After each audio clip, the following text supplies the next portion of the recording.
আজকের আলোচ্য বিষয় রাখা হয়েছে যে ধর্ম is the science of being and becoming. Being and becoming মানে হচ্ছে বাঁচা বাড়া, মানে ধর্ম হচ্ছে বাঁচা বাড়ার বিজ্ঞান। অপূর্ব, আমার মতে অভূতপূর্ব সুন্দর একটি আলোচ্য বিষয়। কারণ বিজ্ঞান, এটা বিজ্ঞান, ধর্ম হচ্ছে একটা বিজ্ঞান, এটা কোনো ইমাজিনারি বা একটা কোনো কাল্পনিক বিষয় নয়। কিসের বিজ্ঞান? না বাঁচা বাড়ার। কথাটা কিন্তু শ্রী ঠাকুর অনুকূলচন্দ্র বলছেন যে বাঁচতে নরের যা যা লাগে তাই নিয়ে তো ধর্ম জাগে। বাঁচা এবং বাড়াটাই হচ্ছে ধর্ম। বলছেন বাঁচা বাড়ার মর্ম যা, ঠিকই জানিস ধর্মতা। আমি অন্তত জানি না যে ধর্মের এই আশ্চর্য সংজ্ঞা আর কেউ এইভাবে দিয়েছেন কিনা, আমার জানা নেই। হতেও পারে, আমার জানা নেই। যাই হোক, এবার যে বিষয়, দুটি মাত্র কথা, ছোট্ট কথা, বাঁচা বাড়া। এই বাঁচা বাড়াকে নিয়ে দেখুন, বাঁচাটা কিন্তু একটা চিরন্তন সত্য। আমি যে বেঁচে আছি এটা কখনোই আমি অস্বীকার করতে পারি না, এবং আমি যে মারা যাবো এরকমটা আমি ভাবতে পারি না। এটা ভাবাটাই একটা মানে অত্যন্ত অসত্য। আমি যতক্ষণ বেঁচে আছি, অর্থাৎ আমার সত্তাই হচ্ছে সৎ। আমি ছিলাম, আমি আছি, আমি থাকবো, তাই মৃত্যুর কথা আমি ভাবতে পারি না। ঠাকুর চিরকালই জীবনপন্থী, তিনি কখনোই মরণপন্থী নন, কখনোই তিনি নন। একদা কথা সাহিত্যিক শরৎচন্দ্র চট্টোপাধ্যায় মহাশয় শ্রী ঠাকুর অনুকূলচন্দ্রকে জিজ্ঞাসা করেছিলেন যে আপনি কি ভগবানের অস্তিত্বে বিশ্বাস করেন? শ্রী ঠাকুর মৃদু হেসে বলেছিলেন, আমার নিজের অস্তিত্বকে তো দেখতে পাচ্ছি, বুঝতে পারছি।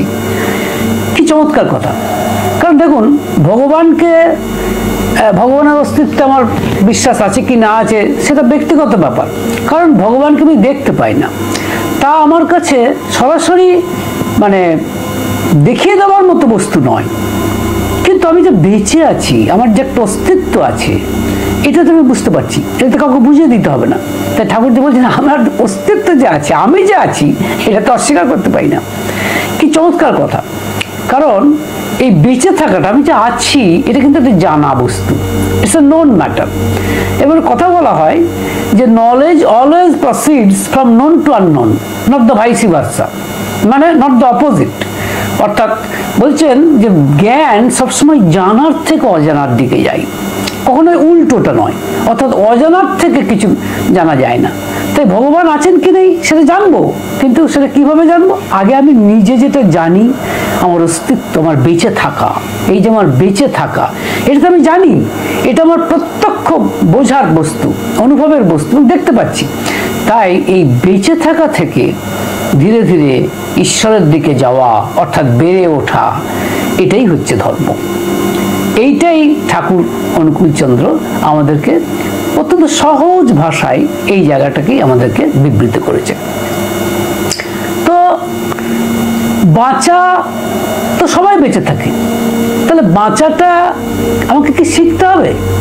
কথা হচ্ছে হ্যাঁ, এটাই শেখার জিনিস। বাড়াটা তো বটেই।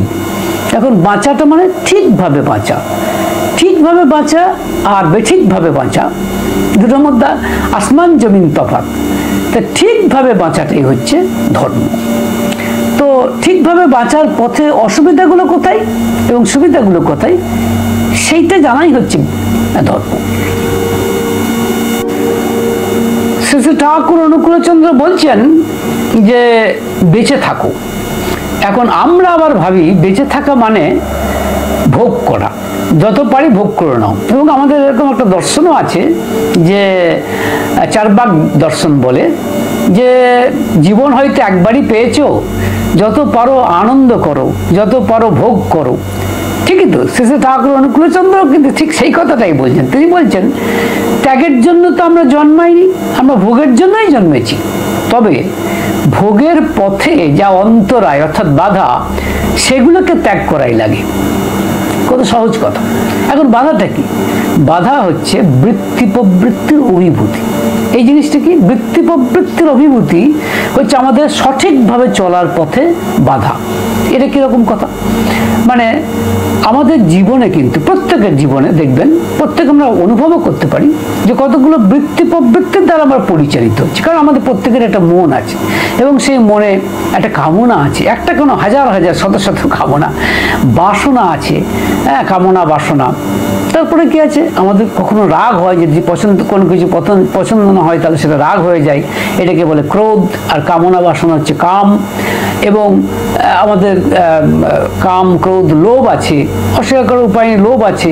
এরকম কাম ক্রোধ লোভ মোহ মদ আশ্চর্য, এরকম কতগুলি বৃত্তি অর্থাৎ চিন্তা ভাবনা আছে। কিন্তু চিন্তা ভাবনাগুলি এমনিতে খারাপ নয়, কিন্তু মুশকিল হচ্ছে এগুলির অভিভূতিটা খারাপ। অভিভূতি কেন? কারণ এগুলো নিয়ে আমরা যখন এইগুলোর খপ্পরে পড়ে যাই তখন তাকে বলে বৃত্তির অভিভূতি। অর্থাৎ ব্যাপারটা শেষে ঠাকুর অনুকূলচন্দ্র বলছেন ভারী মজা করে যে বৃত্তি কথাটাই এসেছে বৃত্ত থেকে, মানে সার্কেল থেকে। বৃত্ত মানে সার্কেল থেকে এসেছে, একবার ঢুকে গেলে সেখান থেকে বেরিয়ে আসা বড় কঠিন। তাই এই বৃত্তি প্রবৃত্তিগুলোকে আমরা যদি নিয়ন্ত্রণ করতে পারি তাহলে সঠিক ভোগটা হয়। কারণ আনন্দ কে না চায়, সবাই তো আনন্দ চাই। তো আনন্দ পেতে গেলে ভোগ করতে হবে, কিন্তু ভোগের পথে বাধা কি না বৃত্তি প্রবৃত্তির অভিভূতি। বৃত্তি প্রবৃত্তির অভিভূতিগুলো কিরকম জিনিস, একটা ছোট্ট উদাহরণ দিলে আপনি সবাই বুঝতে পারবেন।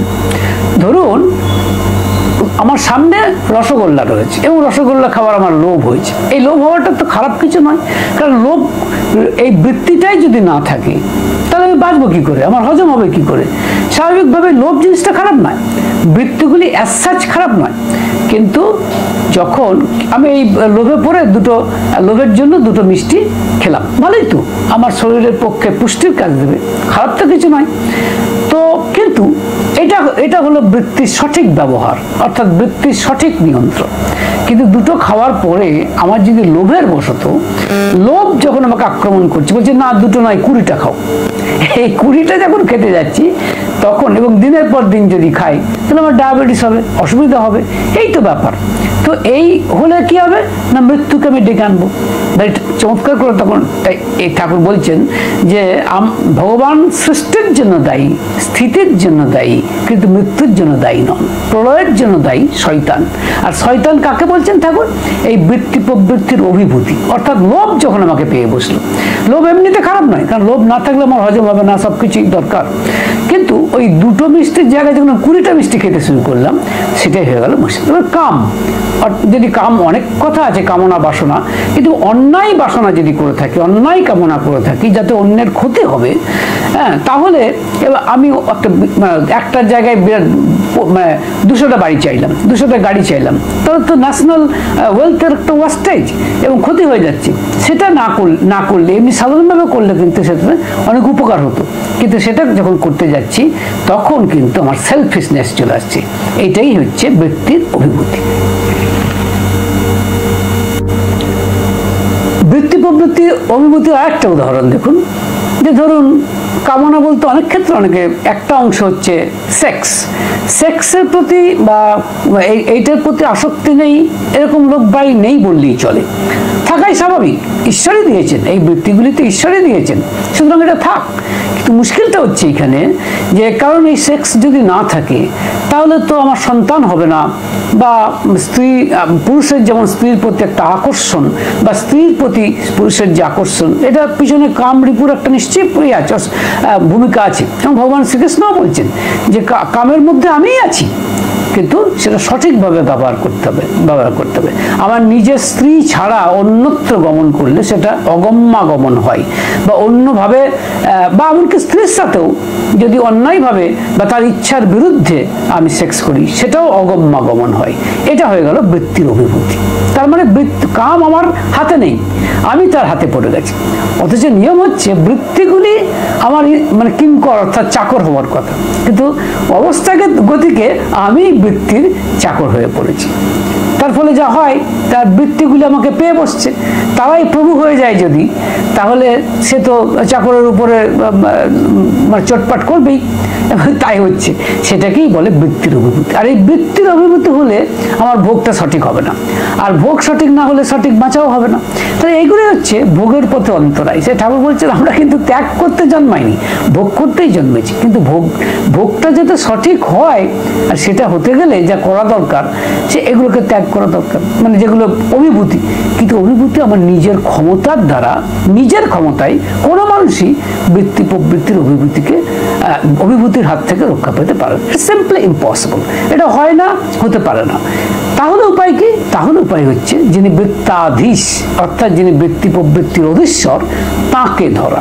তাকে ধরলে কি হবে না, তাকে ধরলে সুবিধা হচ্ছে এই যে ধীরে ধীরে বৃত্তিগুলি নিয়ন্ত্রিত হবে। একদিনে হবে না, কিন্তু হবে। তো বৃত্তি প্রবৃত্তির নিয়ন্ত্রণ কিভাবে হবে তিনি শেখাচ্ছেন। যে কোনো পুরুষোত্তমই তারা হচ্ছেন ওয়ার্ল্ড টিচার। অবশ্য যেমন এসেছেন রামচন্দ্র, ভগবান শ্রীকৃষ্ণ, এরকম করতে করতে শেষ যুগ পুরুষোত্তম শ্রী শ্রী ঠাকুর পর্যন্ত। এরা কিন্তু আসলে একই, একজনই আসছেন, বিভিন্ন রূপে আসছেন, যুগের উপযোগী হয়ে আসছেন। তো তারা হচ্ছে, তাদেরকে বলা হয় ওয়ার্ল্ড টিচার। আবার বলছি কন্ট্রাডিকশন হয়ে যাচ্ছে, সেলফ কন্ট্রাডিকশন, কারণ একবার বলছি একজনই, আবার বলছি তারা। এটা মানে একজনই আসছেন বিভিন্নভাবে, সব ভুল করার কিছু নেই। তো ওয়ার্ল্ড টিচার, এই ওয়ার্ল্ড টিচারদের কাজই হচ্ছে তারা আমাদের শিক্ষা দিতে আসেন। তো শিক্ষা দিচ্ছেন কিভাবে আমরা বৃত্তিগুলিকে নিয়ন্ত্রণ করতে পারি। ঠাকুরের নিজের জীবন দিয়ে তিনি আমাদের দেখাচ্ছেন। তিনি বলছেন যে শুধু মানে মনটা হচ্ছে শিশুর মতো, এর মোটটা ফিরিয়ে দিতে পারলেই বৃত্তির অভিভূতি থেকে রক্ষা পাওয়া যায়। যেমন ঠাকুরের মিষ্টি খাওয়ার প্রতি খুব লোভ ছিল, ভয়ঙ্কর লোভ ছিল। একটা দোকানে যেতেন এবং মিষ্টি খেতেন। একবার পকেটে পয়সা নেই, দোকানদার বলছে ঠিক আছে বাকিতে খাও, এবং খেতে খেতে এমন হয়েছে বাকি অনেক পড়ে গেছে। একদিন দোকানদার বলছে, জানি তুমি যে এরকম ভাবে মিষ্টি খাচ্ছ, বাকিতে তোমার লজ্জা করো না, পয়সা দাও না। ঠাকুর ছিলেন অত্যন্ত আত্মমর্যাদাশীল মানুষ।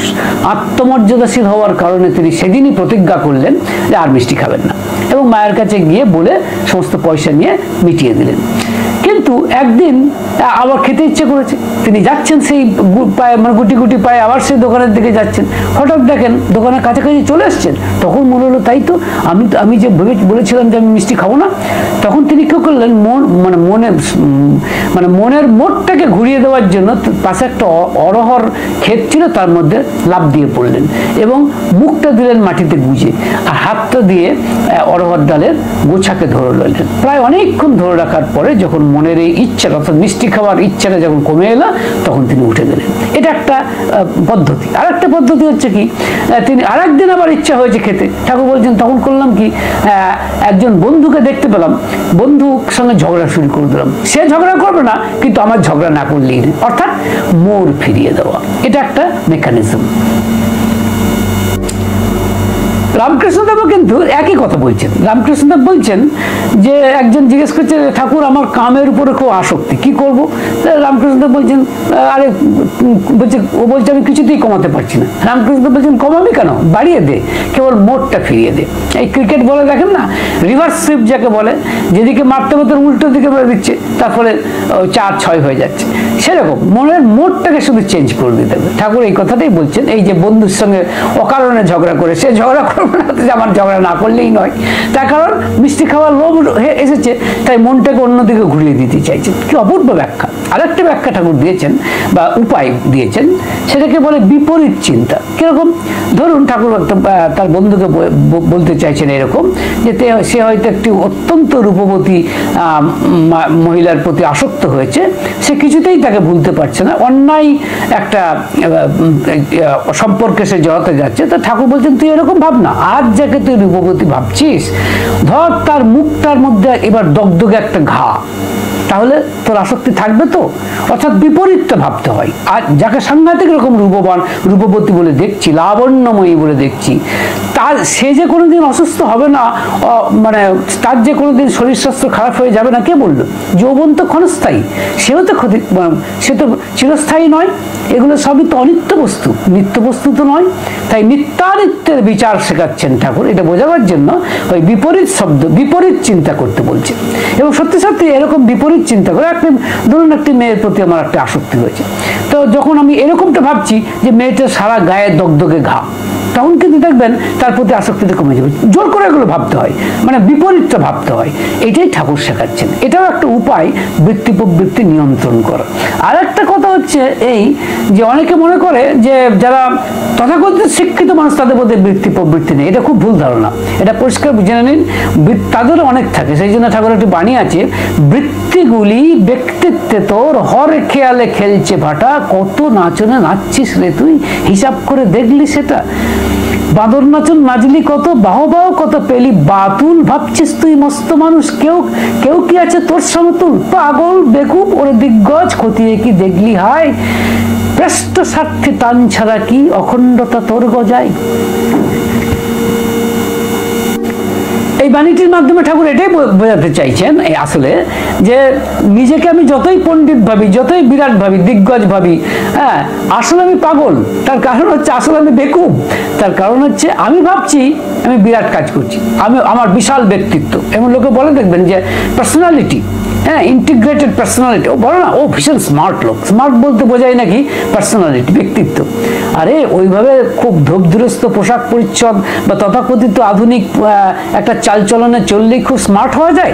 এটা একদমই ভুল কথা। সেই জন্য তাদেরকে উদ্দেশ্য করে ঠাকুর যেন শ্লেষ ছুড়ে দিচ্ছেন, বলছেন তুই নিজেকে খুব ব্যক্তিত্ববান ভাবছিস, পাগল কোথাকার বেকুব, তোর নিজের মনকে কন্ট্রোল করার ক্ষমতা নেই, তোর বৃত্তি প্রবৃত্তির নাচনে তুই বাঁদর নাচের মতো নাচছিস, তো তুই দাবি করছিস তুই কিনা বৃত্তি প্রবৃত্তিকে জয় করেছিস বা তোর বিশাল ব্যক্তিত্ব, ইউ আর এ স্মার্ট ফেলো। এটা বুঝতে হবে। সুতরাং এখানে শিক্ষিত অশিক্ষিত বলে কোনো ব্যাপার নেই। তাহলে তাকে ধরলে কিন্তু বৃত্তি প্রবৃত্তিগুলো নিকট প্রেষ্ট স্বার্থে টান ছাড়া কি অখণ্ডতা তোর গজায়। প্রেষ্ট স্বার্থে, প্রেষ্ট মানে প্রিয়তম যিনি। প্রিয়তম কে? একমাত্র বৃত্তাধীশ, তিনি আমার ভগবান। যে ভগবানকে আমি সদ্গুরু পুরুষোত্তম যে নামেই ডাকি না কেন, তার প্রতি যদি টান থাকে তা ধীরে ধীরে বৃত্তি প্রবৃত্তির উপরে টানগুলো আস্তে আস্তে কমতে থাকবে। এমনিতে কিন্তু বৃত্তি প্রবৃত্তির উপর টান কিছুতেই কমবে না, এটা সিম্পলি ইম্পসিবল। যে যত বড় ক্ষমতাবানই হোক তার ক্ষমতার বাইরে। তার কারণ এবং এই টানটাকে কমাতে গেলে আর একদিকে টান বাড়াতে হবে। বৈরাগ্য কথাটা মানে হচ্ছে যে বিষয়ে বিতৃষ্ণা কিন্তু ভগবানের অনুরাগ, মানে বিষয়ে বিতরাগ কিন্তু ভগবানের অনুরাগ, রামকৃষ্ণ বলেছেন। ঠিক সেরকম আমার বৃত্তি প্রবৃত্তির ব্যাপারটা এরকম যে বৃত্তি প্রবৃত্তির উপর টান থাকবে, কিন্তু এই টান ছাড়াতে পারবো না। যদি ধীরে ধীরে আমি বৃত্তাধীশের প্রতি টান বাড়াতে থাকি, এদিকের টানটা আলগা হয়ে যাবে। এইটাই হচ্ছে সঠিকভাবে বাঁচা, এটাই হচ্ছে সঠিকভাবে বাঁচার বিজ্ঞান, আর এটাই ধর্ম। দেখবেন পাপ পুণ্য নিয়ে অনেকেই অনেক কথা বলে। ঠাকুর অনুকূলচন্দ্র পাপ পুণ্যের যে ডেফিনেশন বা যে সংজ্ঞা দিয়েছেন এটা একেবারে অভিনব। এখন তিনি বলছেন তার সহস্র রচিত যে সত্যানুসরণ, সেখানে অনেকটা এরকম বলছেন যে অস্তিত্ব থেকে যা পতিত করে, মানে রক্ষা হতে যা পতিত করে তাই হচ্ছে পাপ, আর অস্তিত্বকে যা মানে প্রতিষ্ঠিত করে বা অস্তিত্বকে যা রক্ষা করে তাই হচ্ছে পুণ্য। এই যে ভাইস অ্যান্ড ভার্চু, এই দুটোর মানে আশ্চর্য রকম ডেফিনেশন আমরা শুনলাম শেষে ঠাকুর অনুকূলচন্দ্রের কাছে। কিরকম না, আমার অস্তিত্বকে বাঁচিয়ে রাখা, অস্তিত্বকে বাঁচানোর জন্য যা যা লাগবে সেটাই হচ্ছে পুণ্য। কিরকম ধরুন ব্যাপারটা হচ্ছে একটা শীতকালীন দেশ, সাংঘাতিক রকমের বিপর্যস্ত শরীর মন হয়ে গেছে কোনো কারণে, এবং আমার তখন হার্টবিট একেবারেই কমে গেছে। সেক্ষেত্রে হ্যাঁ, লিটল অ্যামাউন্ট অফ মানে ওয়াইন যদি আমার হার্টবিটকে বাড়িয়ে দেয়, আমার অস্তিত্বকে বাঁচায়, তো সেখানে লিটল অ্যামাউন্ট অফ ওয়াইনকে মানে ড্রিঙ্ক করাটাই হচ্ছে পুণ্য। শুনতে খারাপ লাগতে পারে কিন্তু এটাই সত্য, কারণ সেখানে সেটা মেডিসিনের কাজ করছে, অর্থাৎ ওষুধের কাজ করছে, কারণ সেটা আমার অস্তিত্বকে রক্ষা করছে, এটাই হচ্ছে পুণ্য। আর পাপ কি? যে আমার অস্তিত্ব থেকে আমাকে রক্ষা করবে না। কিরকম যে আমি মদ খাচ্ছি, মদটা খেয়ে এমন, এবং বেশিরভাগ ক্ষেত্রে তাই হয় যে মদ খেয়ে তার উপর কন্ট্রোল থাকে না, মদই যেন তাকে খেয়ে ফেলে। তখন কি হবে? সেটা আমার অস্তিত্বকে নষ্ট করবে, আমার লিভারকে পচন ধরিয়ে দেবে, নানান রকম করবে। এটাই হচ্ছে কি অস্তিত্বকে নষ্ট করা, এটাই হচ্ছে পাপ। এই পাপ পুণ্য সম্পর্কে এই কথাটা কিন্তু রয়েছে, এটা সবচেয়ে বেস্ট ডেফিনেশন আমার ধারণা। কিন্তু মানে এরকম অনেকে মনে হতে পারে সাধু মহাপুরুষ যারা, তারা বোধহয় পাপ করে না, আর যারা সাধারণ মানুষ, পাপি তাপি মানুষ, তারাই বোধহয় পাপ করে। এটাও ভুল ধারণা। কিন্তু একটা কথা বলা হয় যে every saint has a past and every sinner has a future. প্রত্যেক সাধু ব্যক্তিরই একটি অতীত আছে, আর প্রত্যেক পাপীরই একটি ভবিষ্যৎ আছে। সাধু ব্যক্তি মাত্রই যে তার অতীতটা খুব গৌরবোজ্জ্বল এমন ভাবার কোনো কারণ নেই। জগাই মাথায়ের কথা দেখুন, আমরা গিরিশ ঘোষের কথা দেখুন, অনন্ত মহারাজ শ্রী ঠাকুর অনুকূলচন্দ্রের ভক্ত অনন্ত মহারাজ, আর এক ভক্ত কিশোরী মোহন, তাদের অতীত জীবন তো খুব একটা গৌরবোজ্জ্বল ছিল না, তাও তো ধোয়া তুলসীর পাতা ছিলেন না, কিন্তু বৃত্তাধীশের সংস্পর্শে এসে তারা মহাপুরুষ হয়ে গেলেন, মহাত্মা হয়ে গেলেন। সুতরাং এটা ভাবার কোনো কারণ নেই, পাপীর কোনো উদ্ধার নেই, হতাশ হওয়ার কিন্তু কোনো কারণ নেই। সুতরাং এটা পুণ্য, ডেফিনেটলি পুণ্য করাটাই দরকার, প্রয়োজন, কিন্তু ইট ডাজন্ট অটোমেটিক্যালি মিন যে পাপী তার কোনো পথ নেই। শ্রী ঠাকুর অনুকূলচন্দ্র তো সেই পথে আমাদের দেখাতে এসেছেন। তিনি তো বলছেন, ব্রহ্ম হত্যা করেছিস, গো হত্যা করেছিস, আয় আমাকে দেখ, আমার মাথায় দেখ তো আমাকে ডুবিয়ে দিতে পারিস কিনা, পুণ্যপুঁথিতে তিনি লিখেছেন, বলেছেন, সরি। সুতরাং এটা বুঝতে হবে। শ্রী ঠাকুর অনুকূলচন্দ্রের সৎসঙ্গে বিভিন্ন অধিবেশনে আমি যাই, সেখানে কয়েকটা জায়গায় একটি গান গাওয়া হয়, যার প্রথম দুটি লাইন এরকম যে, হে পথিক তব সম্মুখে আছে দুটি পথ, এক পথ জীবনের আর পথ মরণের। মানে চমৎকার কথা। পথিক বলতে প্রত্যেক মানুষকে কেন্দ্র করেই বলা হয়েছে, প্রত্যেকের সামনে কিন্তু দুটি পথ আছে, এক পথ বাঁচার আর এক পথ মরার। বাঁচার পথ কি না, বৃত্তিগুলির নিয়ন্ত্রণ, সহজভাবে বোঝা, এবং মরণের পথ হচ্ছে বৃত্তিগুলির অভিভূতি। তো তুমি কোনটা বেছে নেবে সেটা তোমার ব্যক্তিগত সিদ্ধান্ত, এটা কিন্তু ঈশ্বর কিছু করতে পারেন না।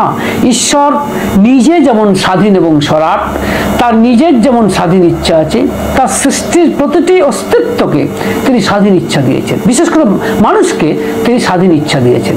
কারণ মানুষকে বলা হয় god has created man after his own image, তার নিজের মতো করে করেছেন। তাই তিনি মানুষের স্বাধীন ইচ্ছায় কখনো হস্তক্ষেপ করেন না। মানুষ কষ্ট পেলে তিনি কষ্ট পান, পেতেই হবে, কারণ তিনি সৃষ্টিকর্তা, তিনি আমাদের সৃষ্টি করেছেন, কিন্তু তিনি স্বাধীন ইচ্ছায় হস্তক্ষেপ করেন না। আমি মরণের পথ বেছে নেব না বাঁচার পথ বেছে নেব, দ্যাট ডিপেন্ডস আপন মি, সেটা কিন্তু আমার উপর নির্ভর করছে। আমি যদি না বেছে নিই জীবনের পথ, তার ইচ্ছা থাকলেও তিনি কিছু করতে পারেন না। তাই ঠাকুর একটা বাণী আছে, তিনি তোমায় ভালোবাসেন, তাতে তোমার কি, তুমি যদি না ভালোবাসো বর্ষে ঢালা কি। আমাকে কিন্তু তার দিকে এগিয়ে যেতে হবে এক স্টেপ। ইয়েস, আমি যদি এক স্টেপ এগিয়ে যাই, তিনি 100 স্টেপ 100 স্টেপ এগিয়ে আসবেন, দ্যাটস ট্রু, কিন্তু ফার্স্ট স্টেপটা ফেলতে হবে আমাকে। সুতরাং বাঁচার এবং মরার পথ বেছে নেওয়ার বেছে নেওয়াটা মানুষের ব্যক্তিগত সিদ্ধান্ত, সেখানে তার কিছু বলার নেই বা করারও নেই। এখন এই যেটা বললাম বাঁচার পথ আর মরণের পথ, এর কারণ হচ্ছে বললাম আমাদের প্রত্যেকেরই মন আছে। মন সম্পর্কে বলা হয়, একটা বিভিন্ন বাউল গানেও শুনবেন, মন চলো নিজ নিকেতনে। অর্থাৎ মনকে বশ করতে পারলেই মনে রাখবেন ঈশ্বরকে পাওয়া হয়ে গেল, বৃত্তি প্রবৃত্তি নিয়ন্ত্রণ হয়ে গেল। কিন্তু মনকে বশ করাটা এত সহজ নয়, কারণ আমি চাই বা না চাই মন আমাকে নাচাচ্ছে, অথচ মনকেই কোথায় আমি নাচাবো কিন্তু পারছি না। তাই শ্রী ঠাকুর অনুকূলচন্দ্র তার সহস্ররচিত সত্যানুসরণে লিখছেন, মনের অনুসরণ করো না, উন্নতি তোমাকে কিছুতেই ছেড়ে থাকবে না।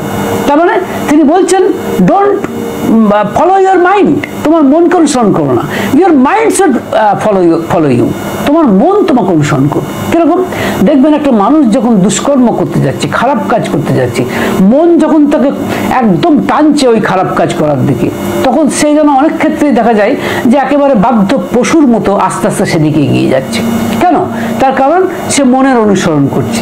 আর ঠাকুর কি বলছেন, মনের অনুসরণ করো না, কারণ করলে কি হবে, তোমার উন্নতি হবে না। তাই ঠাকুর বলছেন মনের অনুসরণ করো না, তাহলে কি হবে, তাহলে উন্নতি তোমাকে কিছুতেই ছেড়ে থাকবে না। কিন্তু মুশকিল হচ্ছে, আমার মনে যদি সেই বৃত্তাধীশকে স্থান না দিই, সেই ঈশ্বরকে স্থান না দিই, সেই সদ্গুরুকে স্থান না দিই, তাহলে কিন্তু আমার মনকে মনের অনুসরণ আমি করেই যাব, এটাই নিয়ম। এর হাত থেকে বাঁচার কোনো রাস্তা কিন্তু নেই।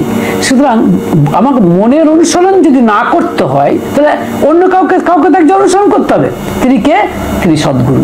তাকে আপনি পুরুষোত্তম, ভগবান, অবতার পুরুষ যে নামে দিন, এবং তার জীবন চলনাকে অনুসরণ করাই হচ্ছে আমাদের একমাত্র সাধনা, এবং সেইটা করলেই মনের অনুসরণ করা থেকে আমরা নিজেকে বাঁচাতে পারবো।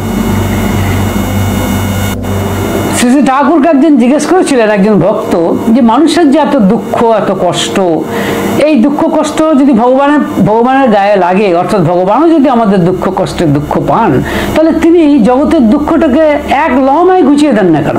কারণ তিনি তো সব পারেন। ঠাকুর বলেছিলেন না, তা হয় না। ধরুন একটি পুত্র তার বাবার কাছ থেকে জন্মেছে, সে যদি একটি পুত্র যদি তার বাবার কথা শুনে চলে তাহলে তার উন্নতি হবে, কিন্তু সে যদি না চলে তাহলে তার উন্নতি হবে না স্বাভাবিকভাবে। অর্থাৎ বাবার কথা মেনে চলার ব্যাপারেও যেমন তার স্বাধীনতা আছে, মেনে না চলার ব্যাপারেও তার স্বাধীনতা আছে।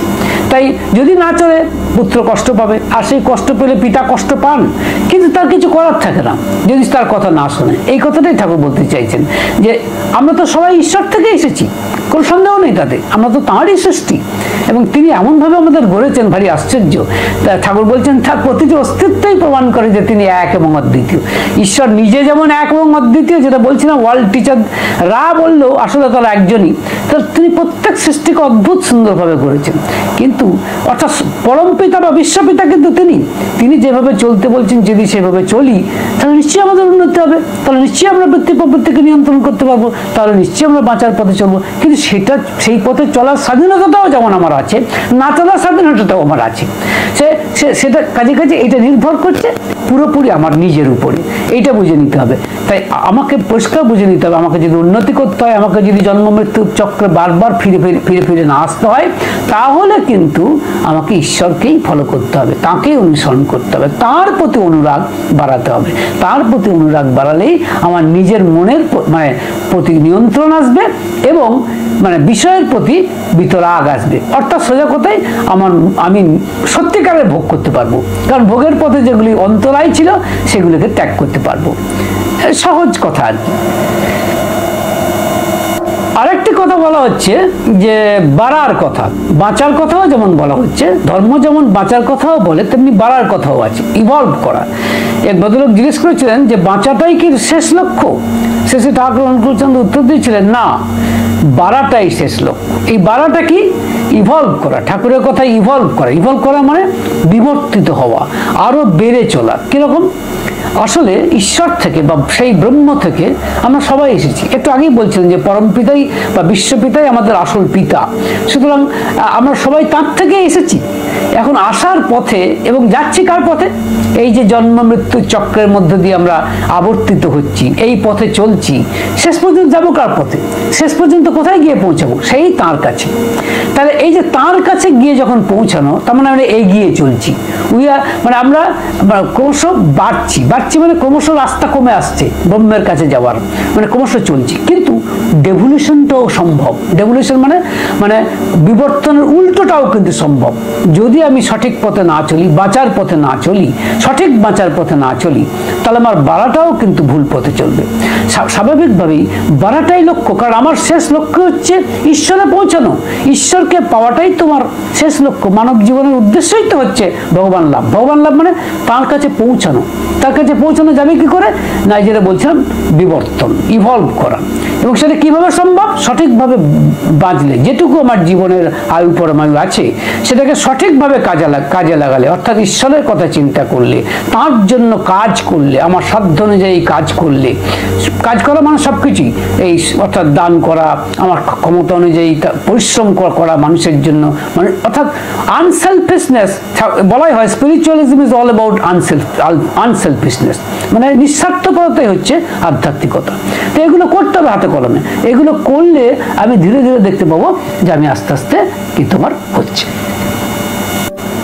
তো এটাই ভগবান লাভ বলতে কিন্তু ভগবানকে দেখা বা দর্শন করাটা কিন্তু নয়, এটা অনেকে মনে করে। ইনফ্যাক্ট অনেকে হয়তো ভগবান মুহূর্তের জন্য দেখেও। আমাকে যদি কেউ বলে যে তোমার সামনে ঠাকুর এলে তুমি খুব খুশি হবে, আমি বলবো আমার না আসাই উচিত, কারণ আমার শরীর মন অপবিত্র। আমি তাকে দেখলে আমার ঠিক মতো তাকে আমি শ্রদ্ধা করতে পারবো না, হয়তো তার মতো ঠিক মতো আমি তাকে গ্রহণ করতে পারবো না। তাই আগে আমি শুদ্ধ হই, তার কথা ভাবি, তার কথা ভাবতে ভাবতে মনটাকে শুদ্ধিকরণ করি, তখন তাকে দেখতে পাবো, তখন তাকে আমি গ্রহণ করতে পারবো, জড়িয়ে ধরতে পারবো।